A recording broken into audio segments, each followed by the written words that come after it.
राधे राधे, जय श्री कृष्णा। श्री शिवाय नमस्तुभ्यम। जय हो देवों के देव महादेव जी की। आइए आज हम महाशिवरात्रि के पर्व पर महादेव जी की प्रमुख प्रमुख व्रत कथाएं सुनते हैं। एक बार बहुत छोटा सा गांव था। उस गांव में एक ब्राह्मण दंपति अपने बेटा बहू के साथ रहता था। वह ब्राह्मण भगवान महादेव का परम भक्त था। गांव में महादेव जी का एक छोटा सा मंदिर था। वह ब्राह्मण भगवान महादेव जी के मंदिर में सेवा दिया करता था। दोनों समय की आरती करता और बदले में जो चढ़ावा आता उसी से उनका घर खर्च चलता था। ब्राह्मण की पत्नी भी वार त्योहार पर गांव की औरतों को कथा कहानियां सुनाया करती थी, जिससे उन्हें सीधा मिल जाता था। सीधे में आटा, दाल, तेल, घी, गुड़, चीनी आदि मिलता था। लेकिन कभी यह उनके परिवार के लिए कम पड़ता था तो कभी बराबर का पड़ता था। तब एक दिन ब्राह्मणी ने अपने पति से कहा कि सुनो जी, हमारा गुजारा ऐसे कैसे चलेगा? घर की आर्थिक हालत तो सुधरती ही नहीं। तब ब्राह्मण अपनी पत्नी से बोला कि भगवान, मुझे महादेव जी पर पूर्ण विश्वास है। एक न एक दिन हमारी गरीबी जरूर दूर हो जाएगी। तब एक दिन की बात है, ब्राह्मण महादेव जी के मंदिर में पूजा पाठ करके संध्या की आरती करके घर लौट रहा था। तब उस दिन उस गांव का एक धनी सेठ महादेव जी के मंदिर में जाकर सीढ़ियों पर बैठ गया। तभी उस धनी सेठ को मंदिर में से किसी के बोलने की आवाज सुनाई दी। धनी सेठ ने मंदिर की खिड़की में से झांक करके देखा तो भगवान महादेव और नंदकेसर आपस में बातें कर रहे थे। नंदकेसर भगवान महादेव जी से कह रहा था कि हे भगवान, आप उस पुजारी की गरीबी दूर कर दीजिए। वह पुजारी आपका परम भक्त है। तब भगवान महादेव जी नंदकेसर से कह रहे थे कि हे नंदकेसर, मैं भी चाहता हूँ कि मेरा भक्त दुख न पाए। इसलिए हे नंदकेसर, इस बार महाशिवरात्रि के दिन मैं उस ब्राह्मण की गरीबी को दूर कर दूंगा। उसने अब तक जितने भी बील पत्र और आंकड़े के फूल मेरे ऊपर चढ़ाए हैं, उसे उतने ही सोने के सिक्के मैं दूंगा। धनी सेठ ये सारी बातें सुन रहा था। वह उसी क्षण ब्राह्मण के घर आया और ब्राह्मण से बोला कि हे ब्राह्मण देव, मुझे आपसे एक काम है। अगर आप मेरा काम कर देंगे तो बदले में मैं आपको 100 स्वर्ण मुद्राएं दूंगा। ब्राह्मण धनी सेठ से बोला कि हे महाशय, आप बताइए मुझे क्या करना होगा। तब धनी सेठ बोला कि हे ब्राह्मण देव, आपने अब तक महादेव जी के ऊपर जितने भी बील पत्र और आंकड़े के फूल चढ़ाए हैं, आप उसका पुण्य फल मुझे दे दीजिए। बदले में मैं आपको 100 स्वर्ण मुद्राएं दूंगा। ब्राह्मण की पत्नी और उसके बेटा बहू भी यह सारी बातें सुन रहे थे। तब ब्राह्मणी ने ब्राह्मण को घर के भीतर बुलाया और कहा, हे स्वामी, आप जैसा वह धनी कह रहा है ऐसा कर दीजिए, हमारी गरीबी दूर हो जाएगी। ब्राह्मण बहुत लाचार था। ब्राह्मण ने जब अपनी पत्नी और बेटा बहू की आंखों की तरफ देखा तो उनकी आंखों में चमक आ रही थी। ब्राह्मण बहुत लाचार और दुखी था, लेकिन कुछ देर सोचने के बाद उसने भी हामी भर दी। तब ब्राह्मण ने आंखें बंद करके संकल्प लिया और बोला कि हे महादेव जी, मैंने अब तक जितने भी बील पत्र और आंकड़े के फूल आपके चढ़ाए हैं, उसका फल इस धनी सेठ को मिले। धनी सेठ ब्राह्मण को 100 स्वर्ण मुद्राएं देकर खुशी खुशी घर आ गया। तब महाशिवरात्रि के दिन वह धनी सेठ भगवान महादेव जी के मंदिर में जाकर के बैठ गया और स्वर्ण मुद्राएं पाने की लालसा में पूरे दिन वह वहीं बैठा रहा। सुबह से दोपहर और दोपहर से शाम हो गई, लेकिन कोई चमत्कार नहीं हुआ। धनी सेठ के सब्र का बांध टूट रहा था। तभी अचानक वहां एक बहुत बड़ी पोटली स्वर्ण मुद्राओं से भरी आकर के गिरी। धनी सेठ की आंखें फटी की फटी रह गई। जैसे ही सेठ उस स्वर्ण की पोटली को लेने के लिए उठा, लेकिन वह उठ नहीं पाया, वह वहीं चिपक गया। धनी सेठ ने उठने की बहुत कोशिश करी, लेकिन वह उठ नहीं पाया। पूरी रात्रि वह वहीं चिपका हुआ बैठा रहा। तभी वहां आकाशवाणी हुई। महादेव जी ने धनी सेठ से कहा कि अरे लालची सेठ, किसी के किए पुण्य का फल तुम कैसे ले सकते हो? अगर तुम यहाँ से उठना चाहते हो तो तुम ब्राह्मण को 500 स्वर्ण मुद्राएं दोगे और साथ में ये स्वर्ण मुद्राओं की पोटली भी तुम दोगे, तभी मैं तुम्हें यहाँ से छुड़ाऊंगा। सेठ ने कान पकड़कर हाथ जोड़कर अपनी गलती मानी। दूसरे दिन रोजाना की तरह वह ब्राह्मण महादेव जी के मंदिर में आया। तब सेठ ने ब्राह्मण से माफी मांगी और पूरी बात बताई। तब धनी सेठ ने ब्राह्मण को 500 स्वर्ण मुद्राएं और साथ ही स्वर्ण मुद्राओं की वह पोटली भी पकड़ाई। ब्राह्मण परिवार के ऊपर महादेव जी की कृपा बरस गई। ब्राह्मण का घर अन्न धन के भंडार से भर गया। साथ ही वह धनी सेठ भी भगवान महादेव का परम भक्त बन गया। घटती हो तो पूरी हो तो परवान चढ़े, भूले बिसरे नाम तेरे भंडार में भरे। पौराणिक कथा के अनुसार चित्रभानु नाम का एक शिकारी था। वह जंगली जानवरों का शिकार करके अपने परिवार का भरण पोषण करता था।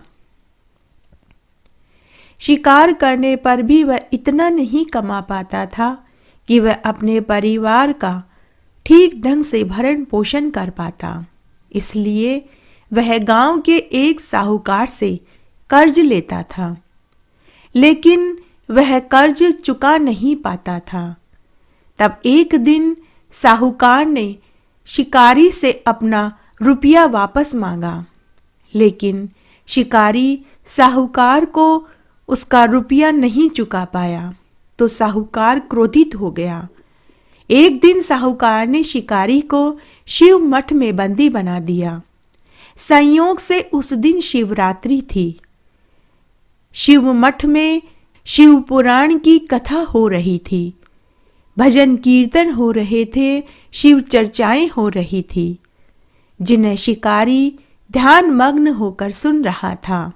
चतुर्दशी का दिन था। सुबह से शिकारी भूखा प्यासा था, तो उसका शिवरात्रि का उपवास हो गया। शिव पुराण सुनने और महादेव जी की कथा कहानियां और भजन को सुनने से उसे इसका पुण्य फल प्राप्त हुआ। उसके द्वारा चतुर्दशी का व्रत करने और शिव चर्चाएं सुनने से महादेव जी शिकारी से प्रसन्न हो गए। भगवान महादेव की माया से साहूकार का हृदय परिवर्तन हो गया। तब साहूकार ने शिकारी को बंधन से मुक्त कर दिया और उससे पूछने लगा कि तुम मेरा ऋण कब चुकाओगे। शिकारी ने साहूकार से 1 दिन का समय मांगा कि आप मुझे 1 दिन का समय दे दीजिए, कल तक मैं आपका सारा ऋण चुका दूंगा।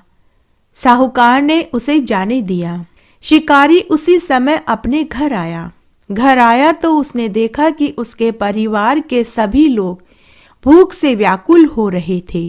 अपने परिवार वालों को भूख से तड़पता हुआ देखकर शिकारी उसी समय जंगल में गया।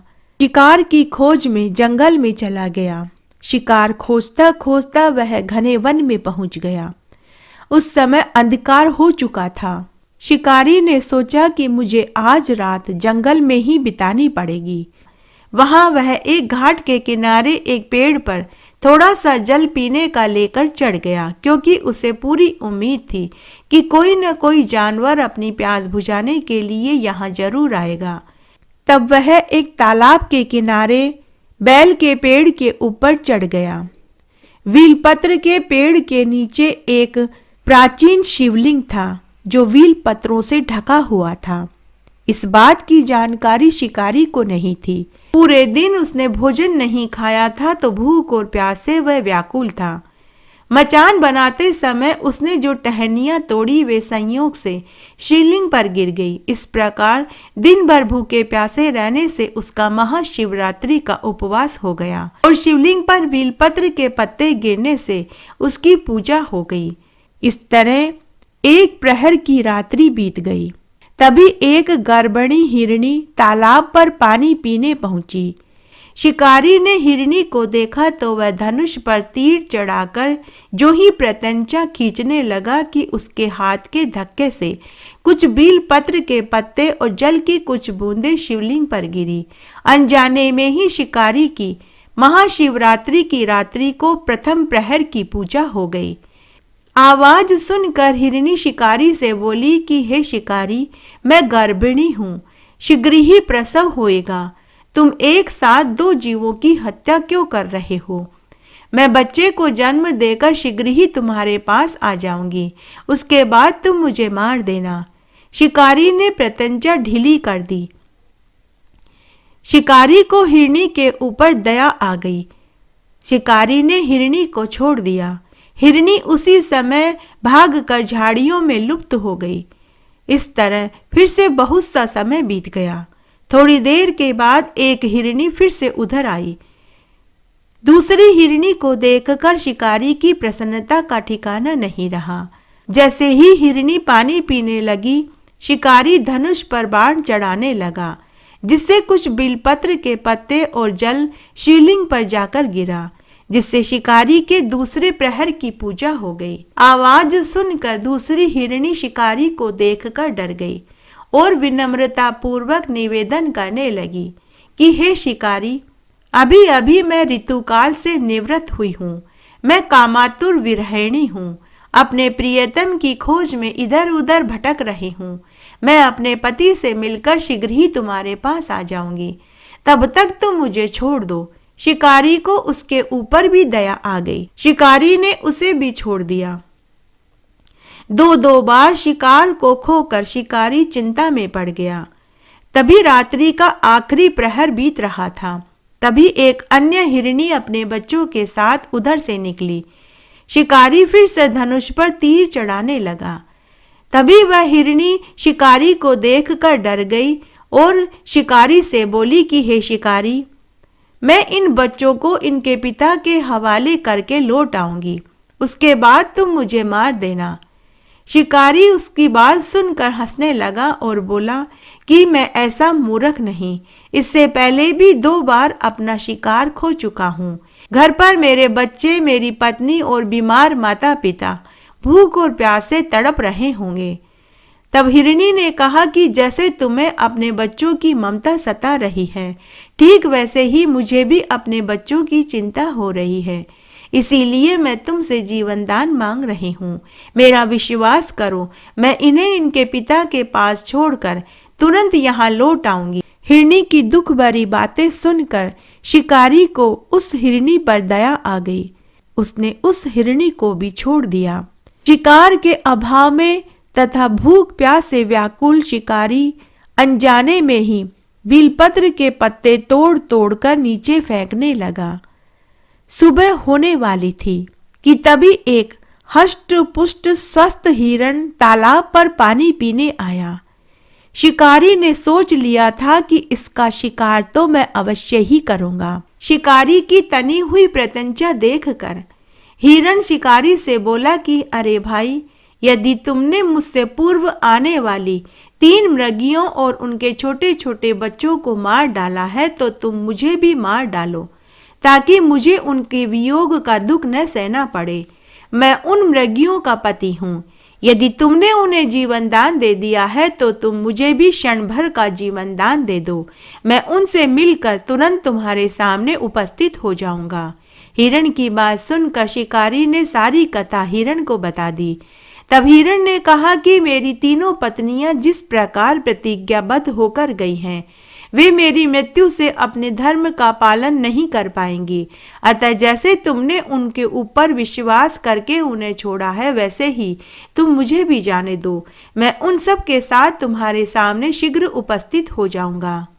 शिकारी ने उसे भी जाने दिया। इस प्रकार सुबह हो गई। पूरे दिन भूखे रहने से उसका उपवास हो गया। पूरी रात जागने से उसका रात्रि जागरण हो गया तथा शिवलिंग पर बिलपत्र चढ़ने से अनजाने में ही शिवरात्रि की पूजा हो गई। पर अनजाने में की हुई पूजन का परिणाम भी उसे तत्काल ही मिला। शिकारी का हिंसक हृदय निर्मल हो गया, उसमें भगवत शक्ति का वास हो गया। थोड़ी देर के बाद वह हिरण सपरिवार शिकारी के सामने उपस्थित हो गया ताकि वह उनका शिकार कर सके। किंतु जंगली पशुओं की ऐसी सत्यता, सात्विकता एवं सामूहिक प्रेम भावना को देखकर शिकारी को बड़ी ग्लानि हुई। उसने हिरण परिवार को जीवन दान दे दिया।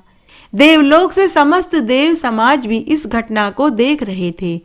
उसके ऐसा करने पर भगवान महादेव ने प्रसन्न होकर उसी समय उसे दिव्य स्वरूप का दर्शन कराया, उसे सुख समृद्धि का वरदान देकर गुह नाम प्रदान किया। यही वह गुह है जिसके साथ भगवान श्री राम ने मित्रता करी थी। अनजाने में शिवरात्रि के व्रत का पालन करने से शिकारी को भी मरने के बाद मोक्ष की प्राप्ति हुई और उसे शिवलोक का वास मिला। ओम नमः पार्वती पतिये हर हर महादेव। आइए आज हम महाशिवरात्रि के दिन अमर कथा सुनेंगे। आज के दिन अमर कथा सुनने का बहुत पुण्यफल प्राप्त होता है। आइए अब हम अमर कथा सुनते हैं। पुराणों में संस्मरण है कि एक बार माता पार्वती ने बड़ी उत्सुकता के साथ बाबा श्री विश्वनाथ देवाधिदेव महादेव जी से यह प्रश्न किया कि ऐसा क्यों होता है कि आप अमर और अजर हैं और मुझे हर जन्म में मरना पड़ता है और फिर आपको प्राप्त करने के लिए कठोर तपस्या करनी पड़ती है। जब मुझे आपकी ही प्रियतमा बनना है तो फिर मेरी यह तपस्या क्यों? आप मेरी इतनी कठोर परीक्षा क्यों लेते हैं? और आपके कंठ में पड़ी यह नरमुंडों की माला, आपके अमर होने का कारण व रहस्य क्या है? देवों के देव महादेव ने पहले तो माता पार्वती जी को यह गूढ़ रहस्य बताना उचित नहीं समझा, परंतु माता पार्वती जी ने हट पकड़ ली। किसी ने सच ही कहा है, बाल हट, त्रिया हट और राज हट, जिसके आगे किसी की नहीं चली। अंत में महादेव जी को, माता पार्वती को अपनी साधना की अमर कथा, जिसे हम अमरत्व की कथा के रूप में जानते हैं, इसी परम पावन अमरनाथ की गुफा में कही। भगवान महादेव ने माता पार्वती जी से एकांत व गुप्त स्थान पर अमर कथा सुनने को कहा, जिससे कि अमर कथा को कोई अन्य जीव, व्यक्ति और पशु पक्षी न सुन सके, क्योंकि जो भी इस कथा को सुन लेता वह अमर हो जाता। इस कारण महादेव जी माता पार्वती जी को साथ लेकर गुप्त स्थान की ओर चल पड़े। सबसे पहले भगवान भोले ने अपनी सवारी नंदी को पहलगाम पर छोड़ दिया। इसीलिए बाबा अमरनाथ की यात्रा पहलगाम से शुरू करने का तात्पर्य और बोध होता है। आगे चलने पर महादेव जी ने अपनी जटाओं में चंद्रमा को चंदनवाड़ी में अलग कर दिया और गंगा नदी को पंचतरणी में, कंठ आभूषण सर्पों को शेषनाग पर छोड़ दिया। इस प्रकार इस पड़ाव का नाम शेषनाग पड़ा। आगे की यात्रा में अगला पड़ाव गणेश टाप पड़ता है। इस स्थान पर बाबा ने अपने पुत्र गणेश को भी छोड़ दिया, जिसको महागुणा का पर्वत भी कहा जाता है। पिस्सू घाटी में पिस्सू नामक कीड़े को भी त्याग दिया। इस प्रकार महादेव जी ने अपने पीछे जीवन दायिनी पांचों तत्वों को भी अपने से अलग कर दिया। उसके बाद महादेव जी माता पार्वती जी को साथ लेकर गुप्त गुफा में गए। कोई व्यक्ति, पशु या पक्षी गुफा के अंदर प्रवेश न कर सके, अमर कथा को न सुन सके, इसलिए महादेव जी ने अपने चमत्कार से गुफा के चारों ओर आग प्रज्वलित कर दी।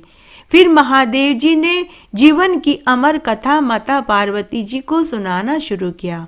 कथा सुनते सुनते माता पार्वती जी को गहरी नींद आ गई और वे गहरी नींद में सो गई, जिसका पता महादेव जी को नहीं चला। भगवान महादेव अमर कथा की कथा को सुनाते रहे।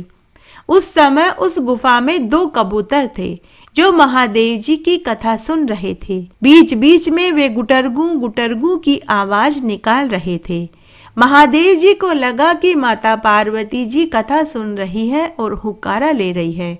इस तरह दोनों कबूतरों ने अमर कथा को पूरी सुन लिया। कथा समाप्त होने पर महादेव जी का ध्यान माता पार्वती जी की ओर गया।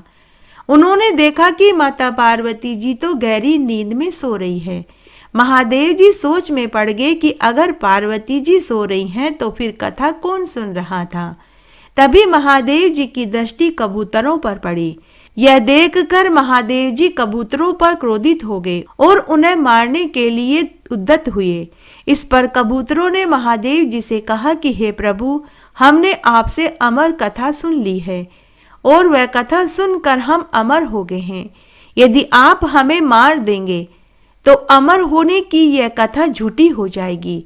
इस पर महादेव जी ने कबूतरों को जीवित छोड़ दिया और उन्हें आशीर्वाद दिया कि तुम सदैव इस स्थान पर शिव पार्वती जी के प्रतीक चिन्ह के रूप में निवास करोगे। अतः ये कबूतर का जोड़ा अजर और अमर हो गया।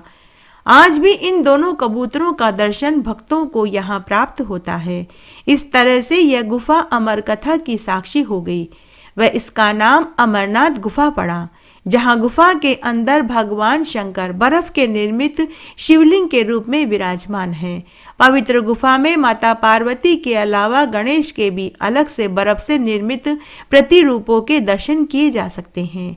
इस पवित्र गुफा की खोज के बारे में पुराणों में भी एक कथा प्रचलित है कि एक बार एक गडरिये को एक साधु मिला, जिसने उस गडरिये को कोयले से भरी एक बोरी दी, जिसे गडरिये अपने कंधे पर लाद कर अपने घर को चल दिया। घर आकर उसने बोरी खोली तो वह आश्चर्यचकित हो गया, क्योंकि कोयले की बोरी अब सोने के सिक्कों में बदल चुकी थी। इसके बाद वह गडरिया साधु से मिलने व धन्यवाद देने के लिए उसी स्थान पर गया, लेकिन वहां उसे साधु नहीं मिला, बल्कि ठीक उसी जगह एक गुफा दिखाई दी। गडरिया जैसे ही उस गुफा के अंदर गया तो उसने वहां पर देखा कि भगवान भोले शंकर बर्फ के बने शिवलिंग के आकार में स्थापित थे। उसने वापस आकर सबको ये कहानी बताई और इस तरह भोले बाबा की पवित्र गुफा अमरनाथ की गुफा के नाम से प्रसिद्ध हो गई। एक बार की बात है, माता पार्वती और शंकर भगवान मृत्युलोक में भ्रमण कर रहे थे। तब माता पार्वती जी ने देखा कि पृथ्वी पर बहुत लोग महादेव जी की पूजा पाठ कर रहे थे।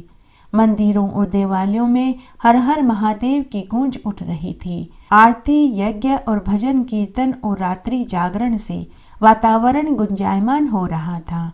तब माता पार्वती जी ने महादेव जी से कहा कि हे देव, पृथ्वी पर लोग आपकी कितनी पूजा पाठ करते हैं, आपको उनकी मनोकामनाएं पूरी करनी चाहिए।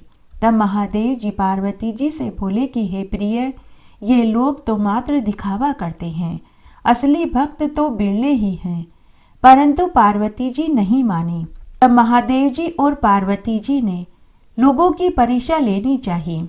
तब भगवान शंकर ने एक कोड़ी का वेश बनाया और माता पार्वती जी ने 16 साल की सुंदर विवाहित स्त्री का पति पत्नी का वेश बना करके मृत्युलोक में आ गए।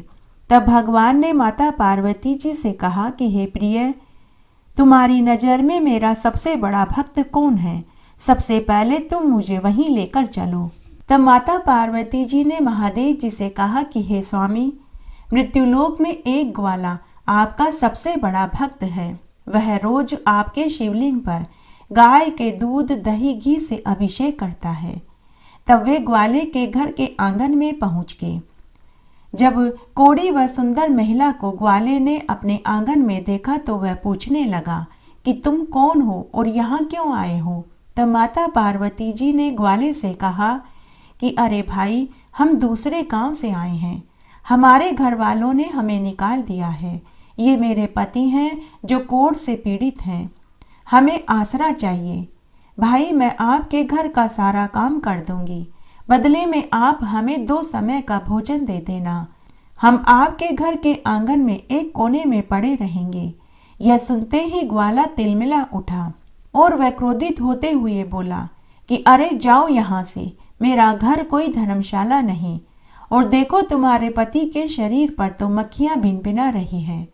माता पार्वती जी ने ग्वाले से बहुत विनती करी कि हे भाई, तुम तो भगवान शंकर के इतने बड़े भक्त हो, हमारे ऊपर थोड़ी सी दया तो करो। लेकिन ग्वाले ने धक्के मारकर उन्हें घर से निकाल दिया। भगवान शंकर और माता पार्वती जी जो कोड़ी और सुंदर महिला के वेश में थे, वे वहां से आगे चल दिए। वहां से आगे जाने के बाद माता पार्वती जी ने भगवान शंकर से कहा कि हे स्वामी, अब मैं आपको आपके दूसरे भक्त के पास लेकर चलती हूँ। मुझे पूर्ण विश्वास है कि वह जरूर हमारी मदद करेगा। तब वे एक बनिए के घर पहुंचे। वह बनिया भी रोज शिव मंदिर में घंटों बैठकर महादेव जी की पूजा पाठ, हवन और दान पुण्य करता था। लेकिन उस बनिए ने भी वही किया जो ग्वाले ने किया। अब माता पार्वती जी शंकर भगवान को लेकर एक अमीर सुनार के घर गई। वह सुनार भी भगवान महादेव का अभिषेक सोने चांदी के आभूषणों से करता था।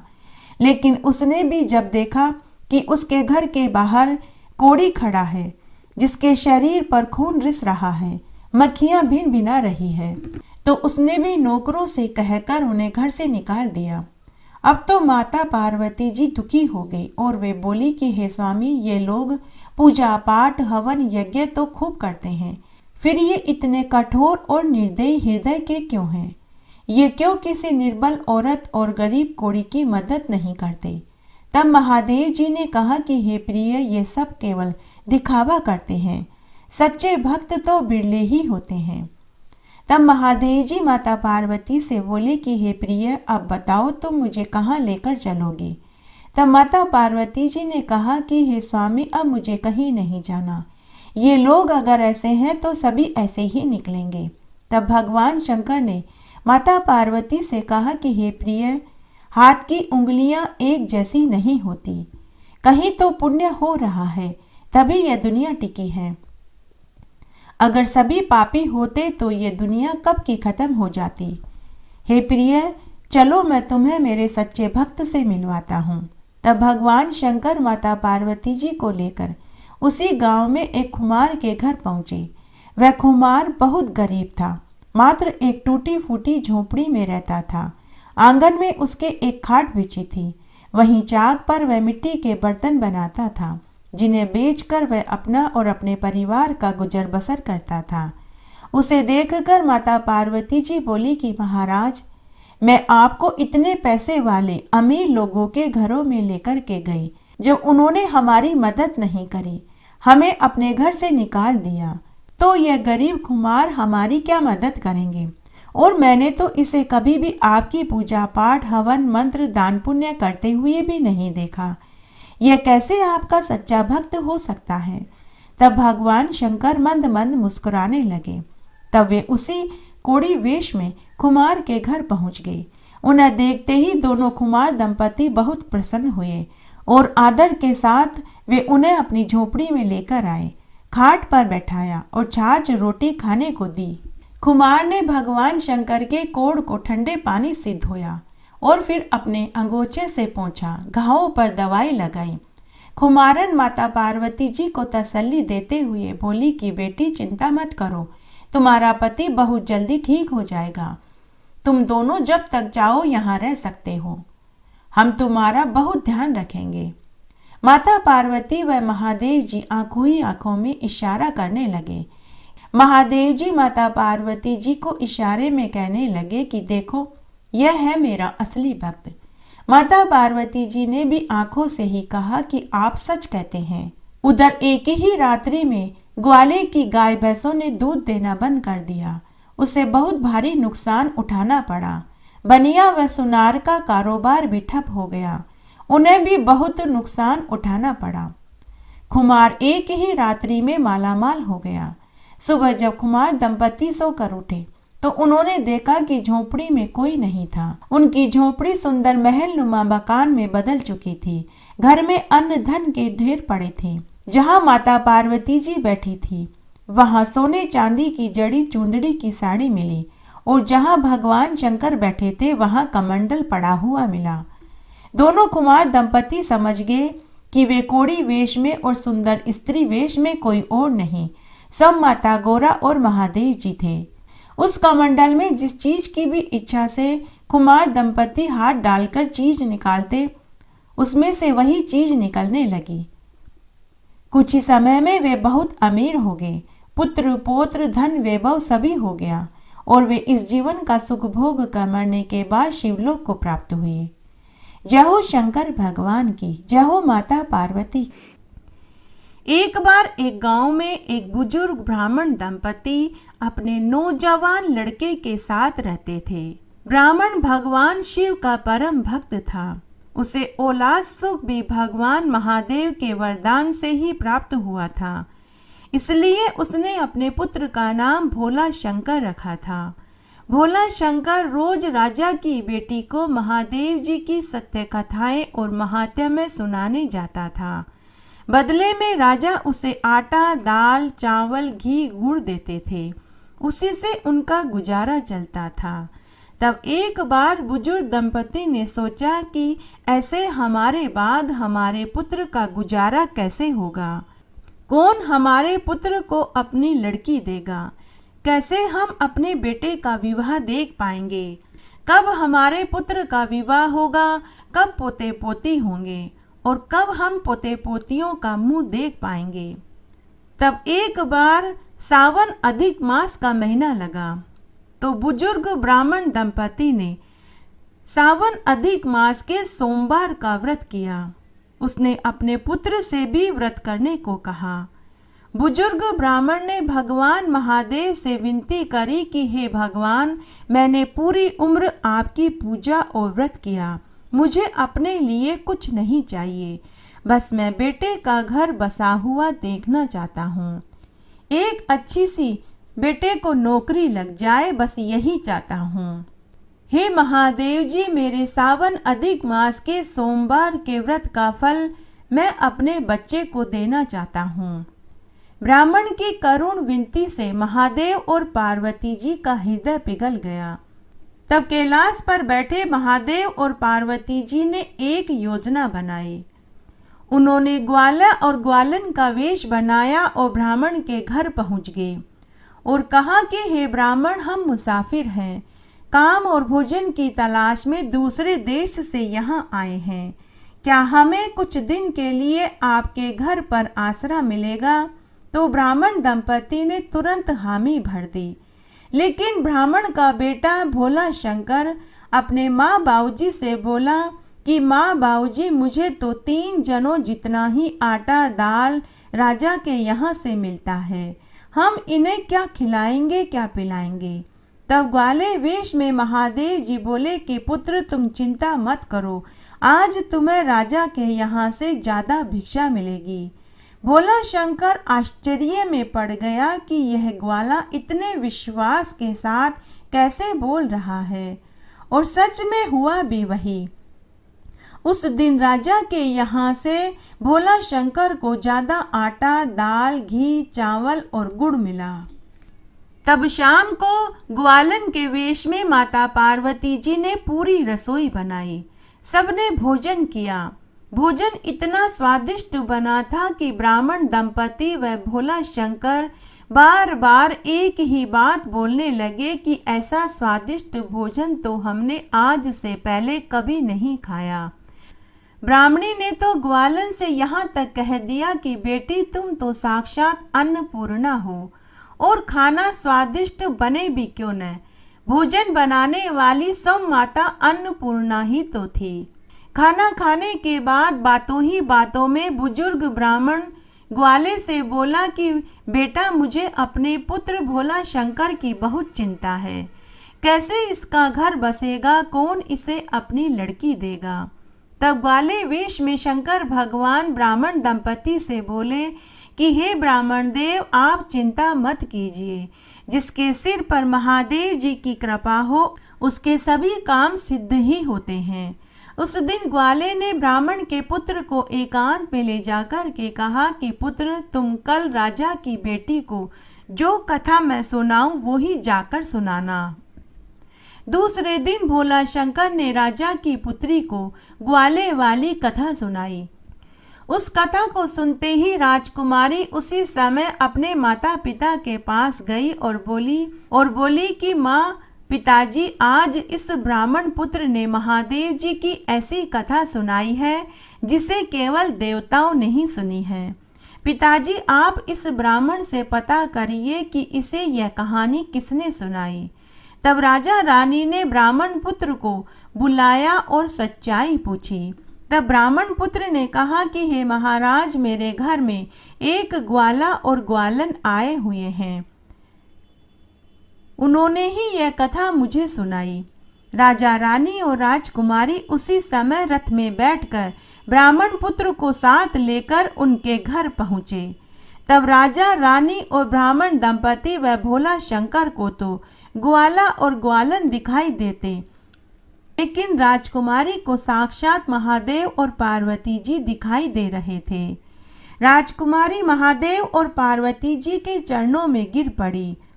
ऐसा इसलिए हुआ था कि राजकुमारी ने जब से होश संभाला तभी से वह महादेव जी की कथा कहानियों और महात्म्य को श्रद्धा और सच्ची लगन से सुनती थी, जबकि भोला शंकर जो कथा उसे सुनाता मात्र बदले में दक्षिणा मिलेगी यह सोचकर सुनाता था।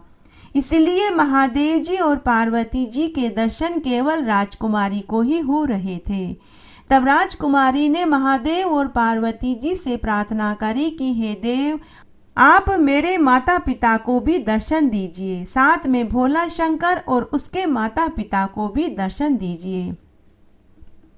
आज मुझे उन्हीं की वजह से आपके दर्शन हुए हैं। तब साक्षात महादेव और पार्वती जी सभी को दिखाई देने लगे। तब बुजुर्ग ब्राह्मण महादेव जी से पूछने लगा कि हे देव, मेरी पूजा पाठ में क्या त्रुटि रह गई जिससे मैं आपको नहीं पहचान पाया।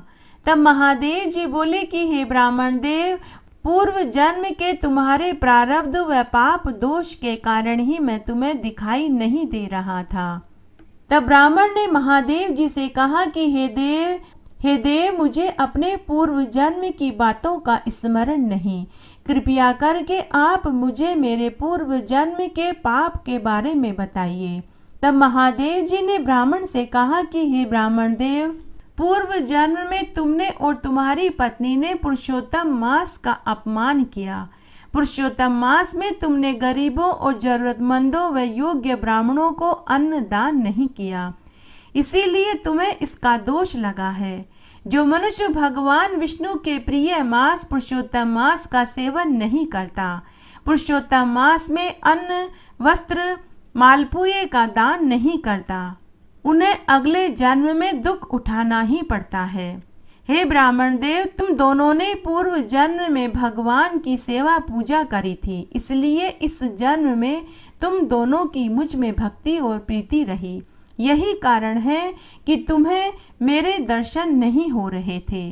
जो व्यक्ति मनुष्य जन्म लेने के बाद भी पुरुषोत्तम मास का सेवन नहीं करते हैं, उन्हें अगले जन्म में दुख उठाना ही पड़ता है। यही कारण है कि तुम्हें इस जन्म में उस पाप दोष की सजा मिली है। उसके बाद राजकुमारी ने महादेव जी से अनुरोध किया कि हे देव, जो कथा आपने भोला शंकर को सुनाई थी वही कथा हम आपके मुखारबिंद से सुनना चाहते हैं। कृपया करके आप हमें उसी कथा को सुनाइए। तब महादेव जी ने एक दिन पहले जो भोला शंकर को कथा सुनाई थी वह इस प्रकार थी। एक बार देवों के देव महादेव जी से माता पार्वती जी ने पूछा कि हे देव, प्रेम क्या है, इसका क्या रहस्य है, क्या भविष्य है, हे देव कृपा करके मुझे बताइए। तब महादेव जी माता पार्वती जी से बोले कि हे पार्वती, यह तुम पूछ रही हो कि प्रेम क्या है? सच तो यह है कि प्रेम को तुम्ही ने मेरे अंदर जगाया है। तुमसे ही प्रेम की अनेक अनुभूतियाँ हुई है। हे पार्वती, तुम्हारे प्रश्न में ही उत्तर छिपा है। सती के रूप में जब तुम प्राण त्याग कर चली गई थी, तब मेरा जीवन, मेरा संसार, मेरा दायित्व सब निरर्थक और निराधार हो गया था। मेरे नेत्रों से अविचल धारा बहती रहती थी, उसमें पूरा ब्रह्मांड डूबने लगा। महादेव जी बोले कि अपने से दूर करके तुमने मुझे मुझसे भी दूर कर दिया था। हे पार्वती, यही प्रेम है।